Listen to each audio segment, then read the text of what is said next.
ก็เป็นดีไม่ออกที่มันจำคัญเนี่ย7:15นี่จะมีละครั้งเลยให้เอาเวลาตั้ง7:15ปีละครั้งแม่สวดมนต์สวดอย่างที่แบบว่าเป็นอย่างปีละครั้งเลยเพราะพวกเจ้าสวดมนต์แล้วปุ๊บ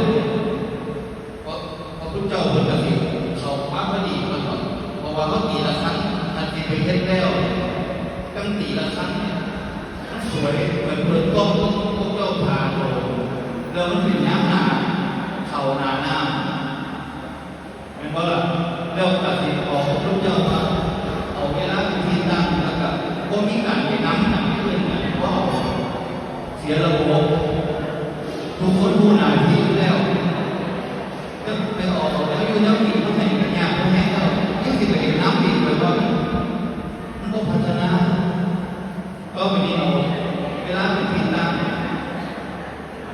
แต่ว่าถ้าผู้ใดอยากไว้ก็จะบอกว่าเป็นงานจำเป็นงานย้ายมันก็มา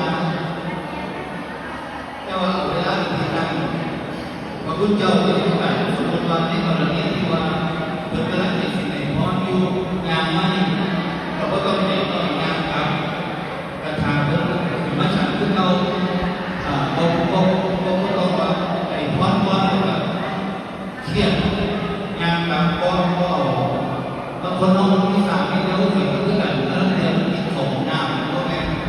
ผู้ให้พร้อมกับไปกระทาเพื่อมาฉันคือว่าสังคมเราพร้อมแล้ว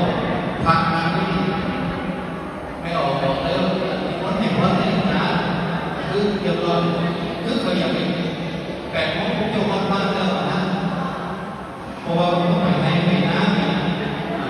นี่เรื่องแรกนะเรื่องที่สองเนี่ยพอดีไปเห็นสร้างสอนโตเป็นสร้างเป็นโค้งเหล็กโค้งลวดแล้วไปเอาต้นโมโหที่มันเป็นรูปสร้างเรียกได้เกี่ยวกับน้ำมันก็ที่เห็นไปสร้างต้นสายเนี่ยเป็น2 โตสร้างเกี่ยวไปทั้งโบสถ์ทั้ง2 ฝั่งสัก2 เมตรเรื่องต้นขาเวลาต้นอะไรมันโตตอนที่สร้างตัวละ350ผู้ใดอย่างนี้สร้างเป็นตัว2 มา2 โตเท่านั้นส่วนเรื่องที่3วันที่12 13เนี่ยทางโรงเรียนนพยอมวิทยาไพศาลวันนี้มันโครงการอบรมจริยธรรมคือเข้าค่ายแล้วเป็นทั้งผู้ในการเป็นที่พ้นแต่ตอนนั้นเป็นภาพวิทยาต่อ12 กับ 13ที่นี่ก็ได้ทางผู้บ่ายต่างเราในส่วนของชาวบ้านที่นี่รวมไปพอแต่ได้ว่าเอาสิผู้ใดอยากลง